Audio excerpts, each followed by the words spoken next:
How the billionaire prince fell in love with a poor rejected girl. The sun rose over the small coastal village of Kofarijua with its gentle waves lapping at the sandy shore. The palm trees swayed in the morning breeze, and fishermen could already be heard calling to one another as they prepared their boats. Among the narrow dirt paths and clay huts, Sewa was walking to the well carrying a small tin bucket. Her clothes were torn and patched in several places, and her bare feet left dusty prints behind her. The other children laughed and whispered as she passed. They mocked her tattered skirts and her mother's debts that had become the talk of the village. Yet Sewa kept her head down and focused on her task. She had learned long ago that pride in oneself could not be stolen by words. Sewa's mother, Ajoa, was a gentlewoman who had once been proud but now spent her days paying off debts that had accumulated after her husband passed away. She often sat outside their small hut and watched Sewa with a mixture of worry and admiration. Sewa was quiet but carried a resilience that Ajoa sometimes doubted she herself had.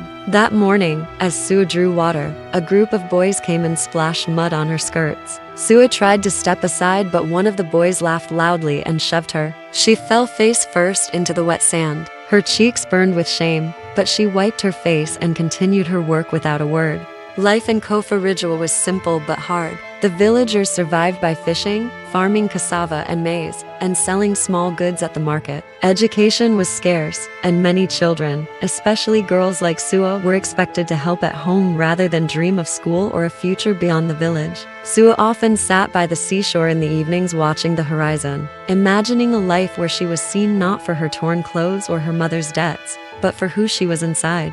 She kept these dreams to herself for fear of ridicule. Then, one morning, the news spread like wildfire. A foundation was coming to build boreholes and a school in Kofarijua. The villagers whispered in excitement and suspicion. Who were these people and why had they chosen this remote village? Among the foundation workers was a young man whose presence immediately unsettled Sewa. He moved with ease and grace. His clothes were simple but clean, and his eyes carried a depth that seemed to understand more than words could say. His name was Prince Kojo, though the villagers had no idea he was born into one of the wealthiest royal families in the region. He had abandoned his luxurious life to dedicate himself to humanitarian work. He had chosen anonymity to understand the real struggles of people without the filter of wealth or status. Sewa first noticed him when he helped an elderly woman carry a load of cassava to her hut. The way he bent his back to lift the bundle and smiled kindly at her made Sewa pause. She had seen men like him in passing,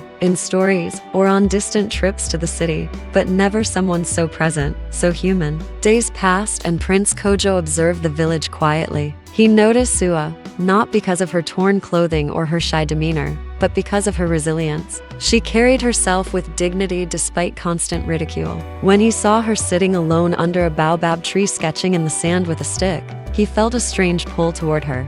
There was something unspoken in her posture, a strength hidden beneath layers of hardship. Prince Kojo began finding small ways to help Sewa. He arranged for her to receive books quietly through the foundation, and sometimes he would leave small supplies for her mother without making a show of it. Sewa, unaware of his identity, noticed the kindness and wondered why a stranger would take interest in her.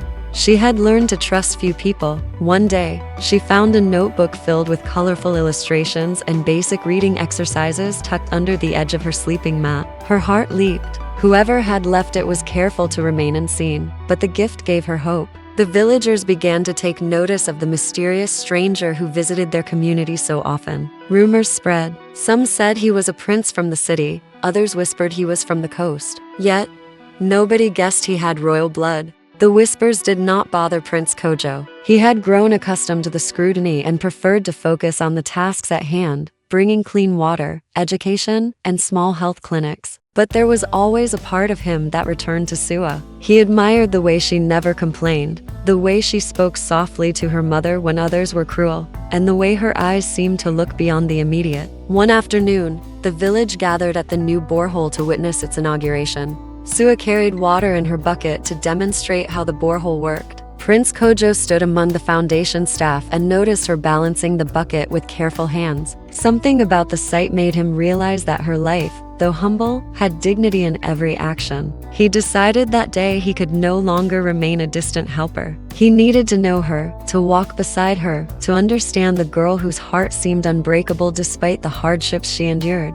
That evening, Sewa returned home to find a small gift at her door. A woven bracelet with colorful beads that reflected the sunset. She traced each bead with her fingers, a small smile breaking across her face. She wondered who could have left it. The next day, she saw him for the first time speaking quietly to the village elders. Their eyes caught for a fleeting moment, and Sewa felt her stomach twist. Was it possible that someone like him could notice someone like her? The thought seemed absurd but thrilling. But joy in Koforidua was always tempered with caution. Some villagers were jealous, especially women who saw Sewa's sudden attention as an affront. Whispers began, questioning her worth, her character, her right to even receive such kindness. Yet Sewa did not respond. She focused on her duties, her mother, and her secret wonder at the stranger who seemed to understand her. One day, as Sewa walked to the market, she overheard a group of boys plotting to embarrass her again. Panic rose in her chest, but before she could react, a hand gently touched her shoulder. It was Prince Kojo, quietly standing beside her, calm and composed. The boys froze and stepped back, unsure of what to do. Sewa's eyes widened. She wanted to speak, but no words came. For the first time in her life, someone had protected her not for reward, not for recognition, but simply because they saw her worth. That evening, the sun dipped below the horizon and Sewa sat outside her hut staring at the waves. She held the bracelet tightly and wondered if this was real. Meanwhile, Prince Kojo returned to his small room near the edge of the village, thinking about the girl with torn clothes who held such a strong spirit. He knew that his life was about to change, though he had not yet told anyone, not even the foundation staff, what he felt. The tension in the village grew, unspoken and electric, as whispers of a mysterious benefactor and the girl he had taken an interest in circulated through the narrow lanes. Then one morning, a carriage rolled into the village from the main road, an unmistakable mark of luxury. The villagers gasped. Who could arrive in such style here? And standing beside it, unmistakable to anyone who knew city life, was Prince Kojo in his royal attire, stepping down with the grace of someone born to command attention. Sewa, carrying water from the borehole, froze. The boy who had been quietly helping her was no longer just a man in simple clothes. He was the prince. The villagers murmured in shock, jealousy stirring in the air. And in that moment, Sewa realized that the life she had only dreamed of was suddenly very close. But would she be able to face it? And would the prince's world accept her? The village of Koforidua was alive with murmurs and gasps. Everyone gathered along the dusty road leading to the borehole, eyes wide as they watched Prince Kojo step down from the carriage. His royal clothes shimmered in the sunlight, but there was still the calm humility in his stance that had drawn Sewa to him in the first place. She stood frozen, clutching her water bucket, her heart hammering in her chest. She could feel the stares of the villagers burning into her skin. Some of the women looked scandalized, whispering harsh words behind their hands. Some men muttered in disbelief, shaking their heads at the audacity of a prince showing interest in a girl from their village. Prince Kojo's eyes sought Sewa's immediately. He smiled softly, as if to reassure her. Slowly, she took a step forward, unsure if she should run or stay. Her mother, Ajoa, emerged from their hut, her hands trembling. Pride and fear warred in her chest. She had hoped for better for her daughter, but this sudden revelation of the prince's identity was overwhelming. The villagers' jealousy rose like a storm. Some men, thinking of their own daughters, muttered about how a girl like Sewa had no right to such attention. Some women sneered, plotting in silence to make Sewa feel the sting of public scorn. Prince Kojo cleared his throat and spoke in a calm voice that carried to every ear. People of Koforidua, I have lived in many cities and seen many lands, but I have never found anyone whose strength and humility moved me like this girl. He gestured towards Sewa, and all eyes followed. Her name is Sewa, and I choose to stand by her not because of wealth, status, or fame, but because of who she is inside. A hush fell over the crowd. Some could not believe their ears. Others felt anger rising in their throats. The village elders exchanged glances, unsure whether to approve or intervene. Sewa's legs shook. She wanted to speak, but fear and awe tangled her tongue. She could feel every eye on her, every whisper rolling like a wave around her. Prince Kojo stepped closer, offering a hand that trembled slightly, though his smile remained steady. Sewa, he said softly, would you walk with me? She nodded, unable to speak, and allowed him to guide her through the crowd. The villagers parted reluctantly, some glaring, some in disbelief. That evening, as the village settled into uneasy chatter, Prince Kojo and Sewa walked along the shoreline. The sun painted the sky in shades of gold and red. He asked her quietly about her life, her dreams, and her fears. Sewa spoke in low tones, telling him about the struggles her mother endured, about the ridicule she had faced since childhood, about the small joys she found in the sea and in the songs of the elders. Prince Kojo listened intently, never interrupting, never judging. There was a gentleness to him that made her feel safe, a contrast to the harshness of her everyday life. As days passed, the foundation's work progressed, but whispers and gossip in Koforidua grew louder. Some villagers accused Sewa of seeking attention. Others claimed she was unworthy of a prince. The elders convened in secret, debating whether such a union would bring honor or scandal. Prince Kojo ignored the murmurs, focusing instead on helping Sewa and her mother in small ways. He arranged for their hut to be repaired, for Ajoa to receive financial assistance to pay off her debts, and for Sewa to receive proper schooling. None of it was done publicly at first, allowing Sewa to adjust to the new reality without feeling exposed. Yet secrecy could not last. One afternoon, a villager saw Sewa leaving the foundation's supplies with Prince Kojo. Gossip spread like fire. By the evening, everyone in the village knew that Sewa was no ordinary girl. Some women, fueled by jealousy, began plotting to embarrass her in public. Some men grumbled about fairness and status. And in the midst of it all, Sewa learned that love, even when gentle and pure, could bring danger and resentment. The tension escalated when a prominent family from the village, who had always looked down on Sewa and her mother, confronted Prince Kojo. "How can you give attention to this girl?" the elder demanded. "She is of no standing here. Our daughters have waited for men like you, and yet you favor her." Prince Kojo stood tall, his eyes unwavering. "I do not value titles or wealth. I value heart and character. Sewa's strength and humility are more precious than any status you could offer." The elder's face reddened with anger, and the crowd murmured in disbelief. Some were impressed by his courage, others were furious. Sewa watched quietly, her hands clenching at her sides. The pride she felt mixed with fear. Could she truly face the jealousy of the entire village? Could she handle the scrutiny and the whispers? She had been rejected all her life for what she lacked, and now she was suddenly in the spotlight for what she had.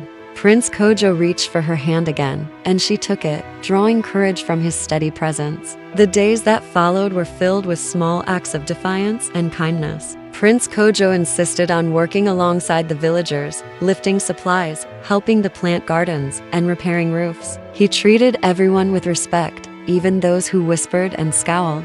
Slowly, some villagers began to soften, noticing that his respect for Sewa did not diminish his respect for them. Others, however, plotted quietly, determined to undermine their bond. One evening, as the sun sank low behind the hills, Sewa and Prince Kojo walked along the edge of the village, laughing softly for the first time in years. He told her stories of distant cities, of mountains and rivers she had never imagined.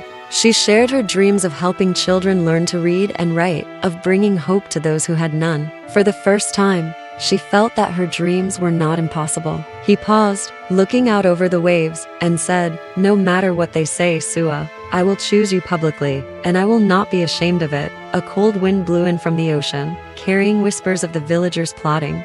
That night, Sewa lay awake, wondering who might act first, what jealousy might lead to. She could not shake the feeling that their happiness was fragile, that the next day could bring chaos. The quiet of the village seemed deceptive. The following morning, a rumor spread that would shock everyone. Some villagers claimed they had seen Prince Kojo's carriage leaving at dawn, while others swore they had glimpsed a woman Sewa being secretly taken away to the city. Panic, anger, and curiosity erupted simultaneously. Women shouted accusations. Men argued heatedly. The elders tried to restore order, but the tension was like a living thing, twisting through the streets. And in the center of it all, Sewa realized that her life and her heart were about to face a trial unlike any she had ever known.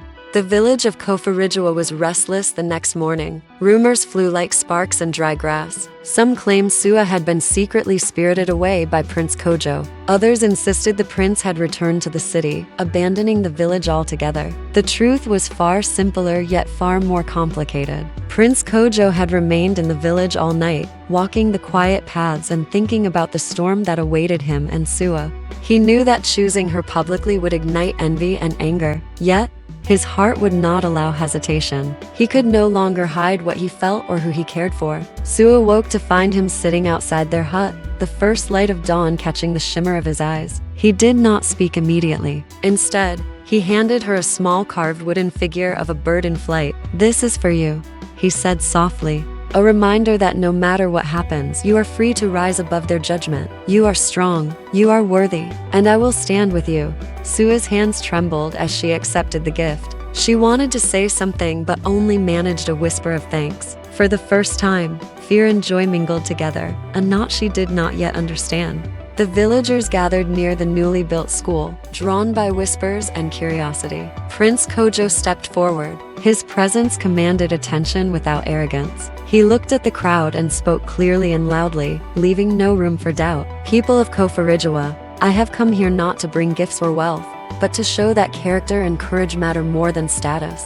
I choose Sewa publicly. She is the person I wish to stand beside, not because of her birth, but because of her heart." Murmurs rippled through the crowd. Some women gasped in disbelief. Some men shook their heads. Others could not hide a grudging respect. Not everyone welcomed the announcement. A group of villagers led by a prominent elder confronted Prince Kojo immediately. "Do you know what you are doing?" the elder demanded, his voice trembling with anger. "You are risking honor, pride, and respect for a girl who is nothing more than a poor, rejected child of this village. Think of our families. Think of our daughters. How can you shame us all like this?" Prince Kojo stood firm, his gaze unwavering. "I do not value shame or honor based on social standing," he said. "I value integrity, resilience, and love. Sewa possesses these qualities, and I will not be swayed by jealousy or fear." Sewa watched quietly, her heart pounding. The weight of the villagers' scrutiny pressed on her, yet she felt a strange calm in knowing that he had chosen her, and he had chosen her openly. Yet the challenge was only beginning. Some women whispered insults about her past, her torn clothes, her mother's debts. Some men plotted to undermine her place beside the prince. Sewa realized that love, even when true, could provoke fear, envy, and cruelty.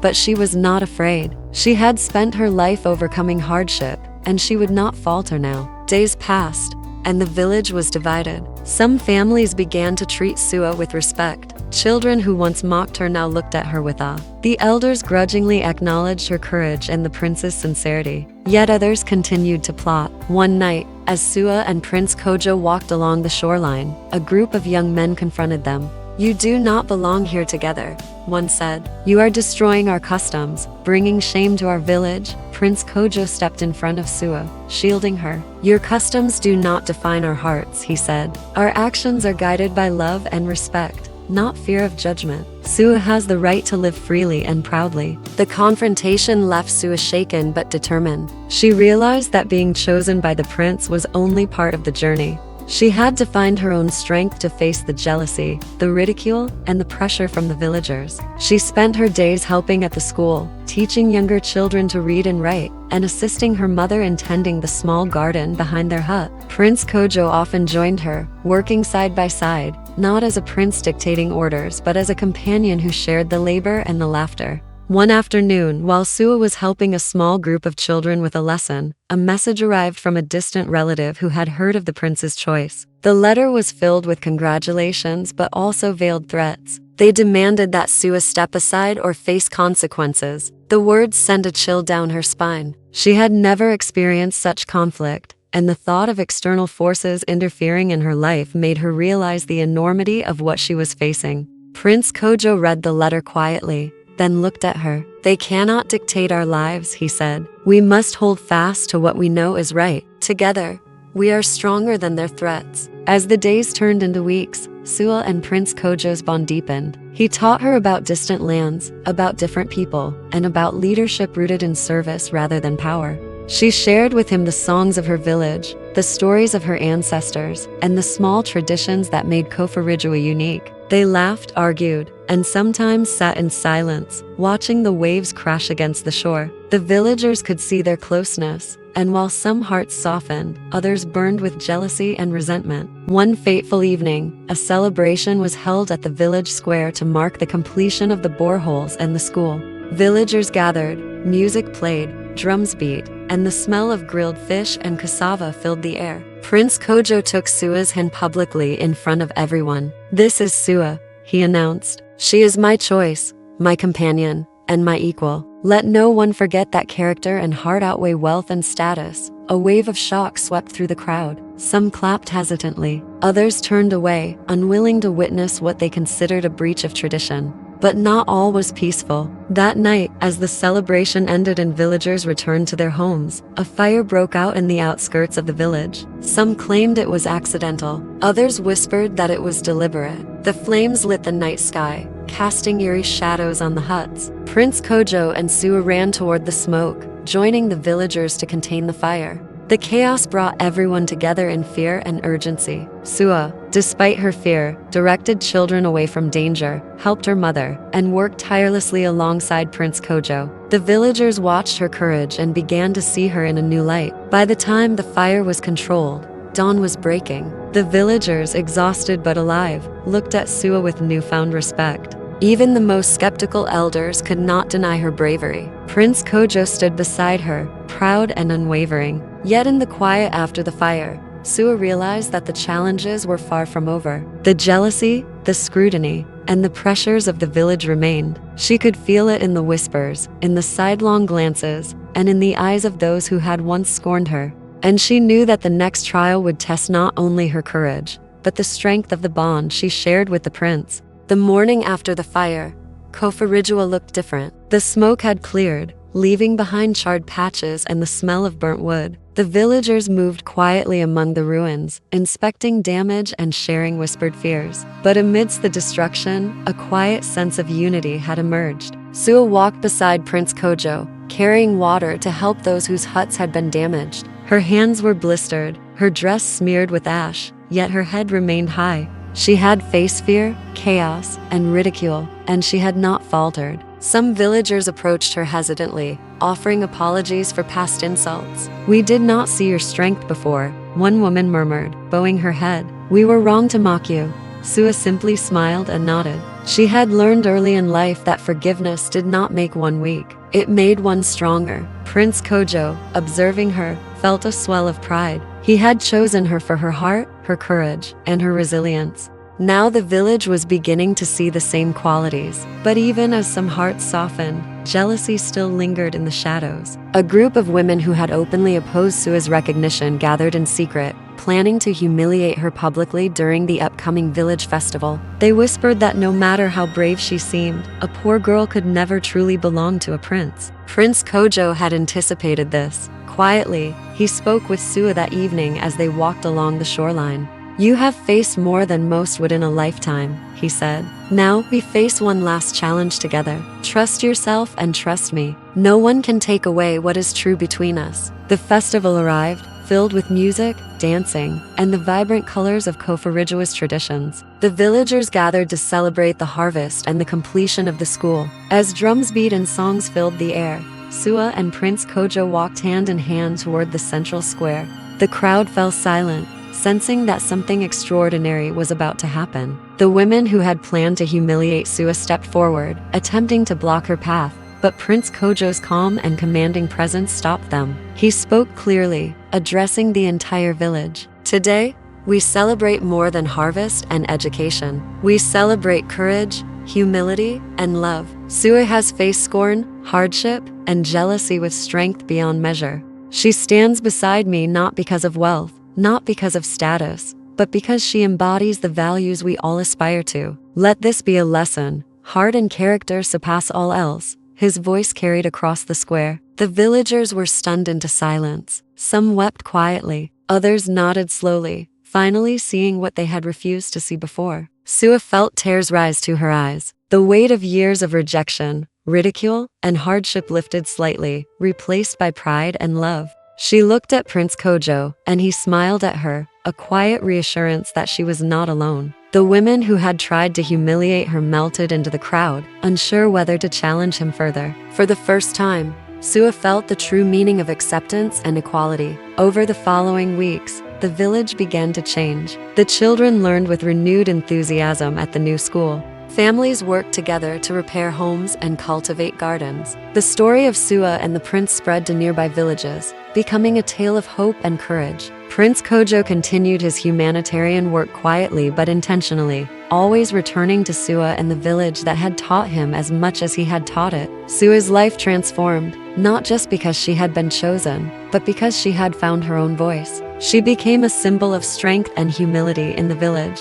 Mothers taught their daughters her story. Children played games inspired by her courage. Even those who had once mocked her came to respect her, learning that dignity and kindness could inspire change more than wealth or status ever could. One evening, as the sun dipped below the horizon, Prince Kojo and Sewa sat on the shoreline. The waves lapped gently at their feet, the sky ablaze with color. "I have learned more from you than I ever thought I could," Prince Kojo said softly. "You have shown me what courage truly looks like." Sewa rested her head on his shoulder. "And I have learned that love can be stronger than fear and stronger than judgment," she whispered. They watched the horizon together, the village behind them alive with life and hope. Months later, when the rainy season arrived and the village faced its usual trials of storms and strong winds, Sewa and Prince Kojo worked side by side to prepare homes, distribute supplies, and teach resilience. Their partnership was no longer a secret. It was accepted, celebrated, and admired. Even the elders who had opposed them acknowledged the change.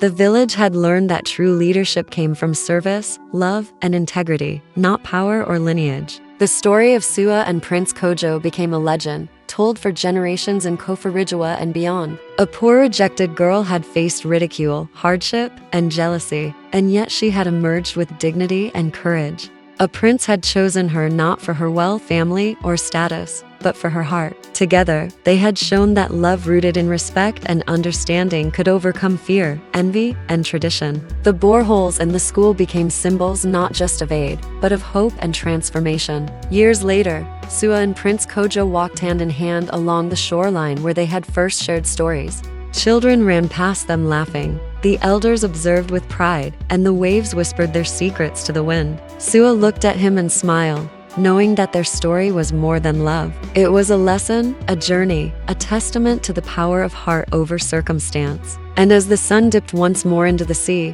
the village of Koforidua stood as living proof that courage, humility, and love could change the world. The moral of their story became clear to everyone who heard it. Life may begin with hardship, rejection, and ridicule, but with courage, integrity, and love, even the most unlikely heart can rise and inspire an entire community. And so the village remembered, told, and honored the girl who had been rejected and the prince who had chosen her. Their names became intertwined with hope, and their legacy endured, whispered on the waves, carried by the wind, and sung in the hearts of all who knew the story. The village of Koforidua would never be the same, and neither would Sewa. She had grown from a poor, ridiculed girl into a woman of strength, love, and influence. And Prince Kojo, the prince who had left wealth and comfort for humanity, had found a heart that matched his own. Together, they had transformed not just a village, but the meaning of love itself. In a humble coastal village in West Africa, Sewa, a poor girl mocked for her tattered clothes and her mother's debts, catches the attention of Prince Kojo, a royal who left wealth behind to live as a humanitarian. Drawn to her humility, resilience, and quiet strength, he helps her secretly, sparking jealousy and resentment among the villagers. When he publicly chooses Sewa, defying tradition and envy, their bond transforms the village. Through courage, love, and integrity, Sewa rises from rejection to become a symbol of hope, showing that true worth lies in the heart, not in status or wealth.